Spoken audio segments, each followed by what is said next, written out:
आओ बाबू आओ, 100 रुपए में लगा कर जाओ। रास्ते पर दोपहर कड़ी धूप में एक औरत खड़ी रहकर पुकार रही थी।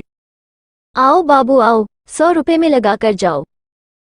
गांव से आई होगी, सुंदर, गोरी और पतली, कद में ऊंची, 22 या 25 साल की होगी। शादी के लिए लड़की देखने जाओ और झटके में पसंद करो ऐसी दिख रही थी।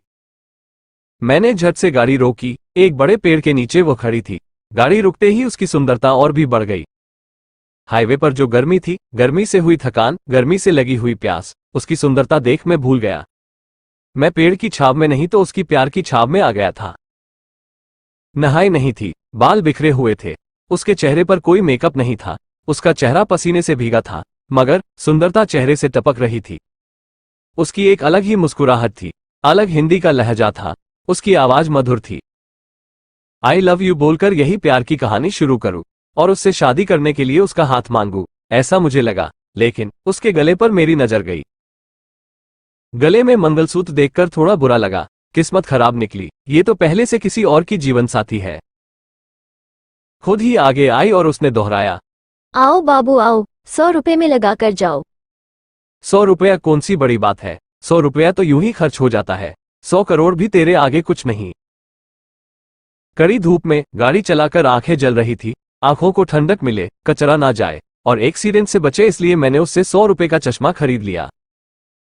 उसने बहुत चश्मे दिखाए, मगर उसने पहना हुआ और मुझसे बात करने के लिए सरकाकर ऊपर अपने सिर पर रखा हुआ चश्मा मैंने खरीद लिया था।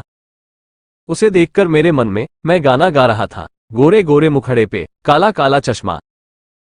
और चश्मा लगाकर मैं वहां से निकला। उसकी आंखें बहुत सुंदर थी, काश मैं हमेशा उसी आंखों का दीदार करता रहूं। इसलिए ही तो मैंने उसने पहना हुआ चश्मा खरीदा था। और आज कई महीनों बाद भी उससे खरीदा हुआ चश्मा मैं बड़े प्यार से पहनता हूं। उस चश्मे को मैंने संभाल कर रखा है। उसके दिए हुए चश्मे से उसका प्यार मिलता है।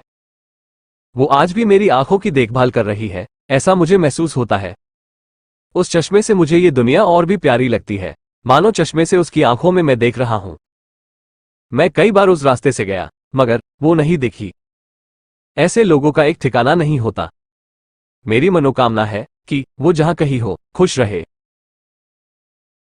सूचना: ये कथा और इसके पात्र काल्पनिक है, केवल मनोरंजन और प्रबोधन यही उद्देश्य है। चैनल को सब्सक्राइब करें।